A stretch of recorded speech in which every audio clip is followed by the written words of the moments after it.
Good day everyone. So ang pag-uusapan natin ngayon ay tungkol sa spar gear.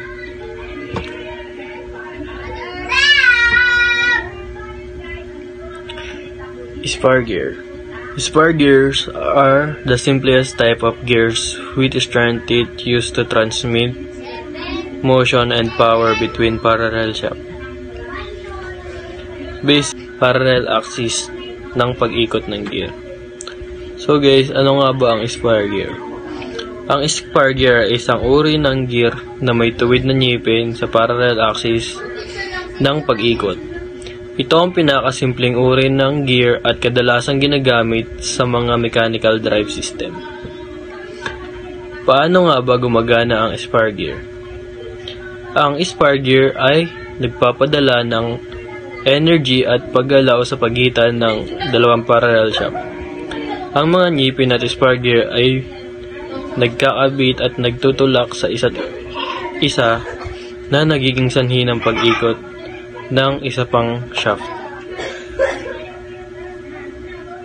Ang spar gear sa mga appliances tulad ng washing machines, dryers at blenders, kagaya ng sabi ko kanina. Ang mga ito ay kadalasang ginagamit para pagbabawas ng bilis at pagpaparami ng torque. Mga kagamitan sa pagmamanufaktura. Ginagamit ang spar gear sa iba't ibang makinarya sa pagmamanufaktura tulad ng mga milling machine. Ang mga ito ay pagkontrol ng bilis, posisyon ng mga bahagi. At yun lang guys. Key spar gears. Sa key spar gears, dito natin malalaman ang formula ng pitch diameter, module, and diametral pitch. Ang formula ng pitch diameter ay D is equal to N divided by P, kung saan ang N ay ang number of teeth, ang P naman ay ang diametral pitch. Sa module naman, ang formula naman ng module ay M is equal to pitch diameter divided by the number of teeth. Sa diametral pitch naman, ang formula ng diametral pitch ay ang number of teeth divided by the pitch diameter. For example, if the pitch diameter is 100 mm and the gear has 20 teeth, ang gagamitin nating formula dito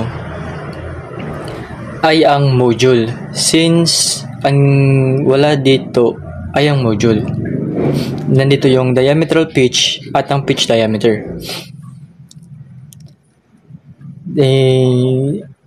In that case, we need to divide the pitch diameter to 20 teeth. So 100 divided by 20 is equal to 5 mm. 5 mm, ito na po yung module. The next is example. If a gear has 50 teeth and a diametral pitch of 10, and a diametral pitch has 10. Since wala dito yung pitch diameter, ang pitch diameter ang gagamitin natin, ay ang hinahanap dito ay ang pitch diameter.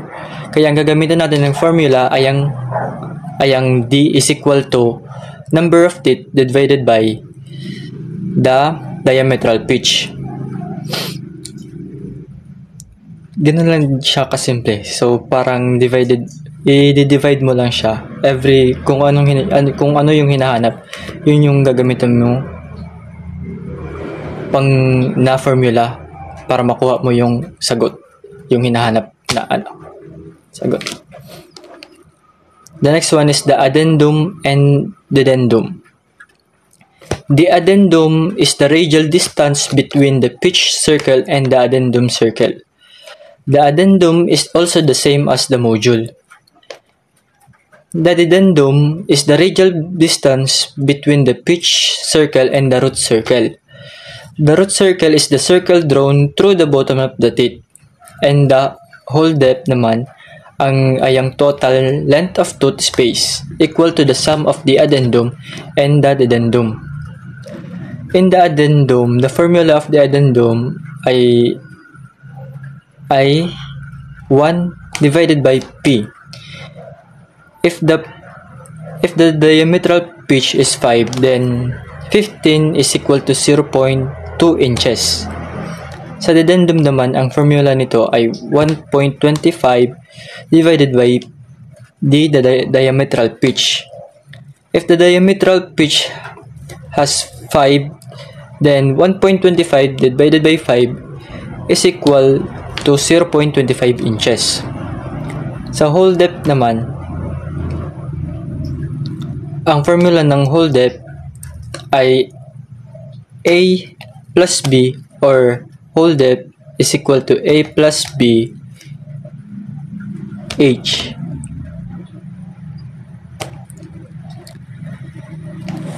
Kung may 5 diametral pitch, the hole depth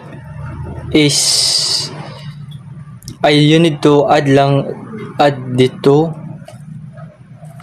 the two given answer by the addendum and the dedendum. So 0.2 plus 0.25 is equal to 0.45 inches. Ang 0.45 inches ay ang hole depth. Yun lamang po, and thank you po. Circular pitch. Ang formula para sa circular pitch ay P equals pi, kung saan ang pi ay isang constant na may value na 3.14. Ang P ay diameter pitch o ang bilang ng mga jaw teeth bawat pulgada ng diameter ng pitch circle. Halimbawa, kung ang P equals 4P equals 4, makukuha ang P sa pamamagitan ng P equals 3.14 divide 4 equals 0.75 inches. Ibig sabihin, ang distansya ng pagitan ng dalawang magkasunod na ngipin ng jaw sa pitch circle ay 0.785 inches. Ang circular pitch ay mahalaga upang masiguro ang tamang pagkakames ng mga jaw. Ang jaw ratio naman, ang formula para sa jaw ratio ay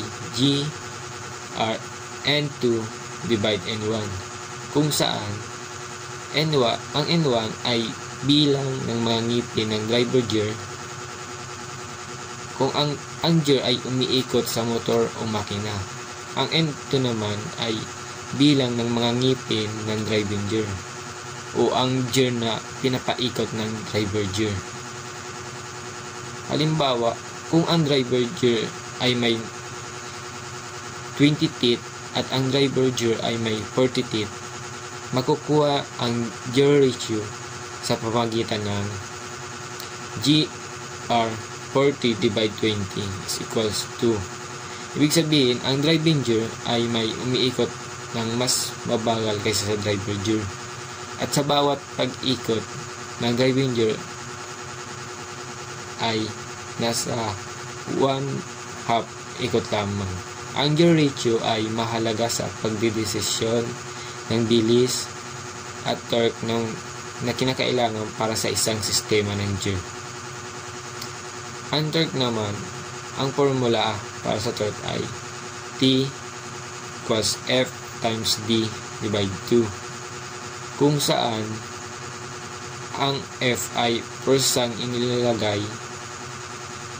na sinusukat ng Newton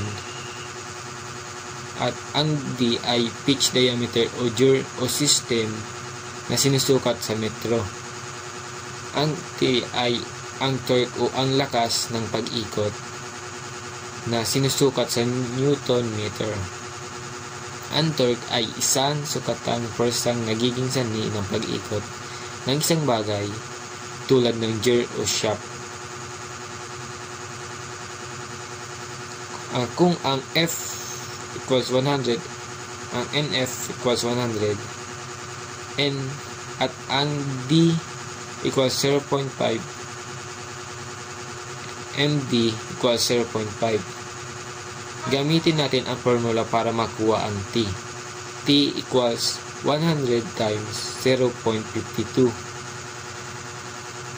equals 50 divide 2.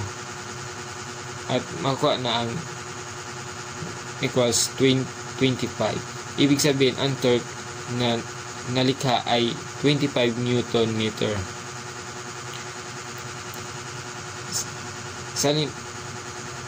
Halimbawa, ang forsang F ay inilapat sa pitch diameter ng gear o shaft. At ang pitch diameter D ay ang sukat mula sa isang gilid ng pitch o circle papunta sa kabilang gilid. Ang formula naman ay T equals F times D divide 2T equals F times. Dalawang ay ginagamit upang may pakita kung gaano kalakas ang forsa ng nagpapagana ng pag-ikot ng isang gear o mekanismo. Ang torque ay mas mahalaga sa makina dahil pinapakita nito kung gaano kalakas ang pag-ikot ng isang bagay. Mas mataas na torque ay nangangahulugan ng mas malakas na pag-ikot ng kapakinabang sa mga heavy duty na makina o sasakyan. Power.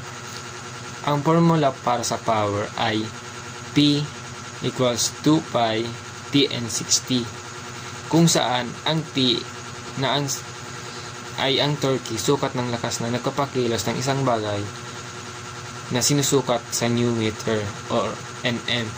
Ang N ay rational speed o bilis ng pag-ikot ng isang bagay, sinusukat sa RPM o revolution per minute. At ang P ay ang power, lakas na nabuo o sinukat sa watts o kilowatts. Halimbawa, kung ang torque ay 50 Nm at ang rational speed ay 1,200 RPM, ang power P ay maaring kalkulahin sa ganitong paraan. P equals 2 pi 50 times 1 2 divide 60. Ang step 1, i-multiply ang mga value. 2 pi 50 and 1 2 equals 3769922. Step 2, hatiin ang sagot sa 60. P equals 37699,260 equals 6,283 watts. Ang step 3, convert ang watts sa kilowatts. Ang 6,283 watts at ang kilowatts naman ay 6.283. Kaya ang makukuha nating power ay 6.28 kilowatts na nangangahulugang ang makina o sistema ng nakabuo ng 6.28 kilowatts ng lakas. Ang formula na ito ay madalas ginagamit upang matukoy kung gaano kalakas ang isang makina batay sa torque o at bilis ng ikot nito. Mas mataas ang torque o rational speed, mas malaki ang lakas o power na nabubuo.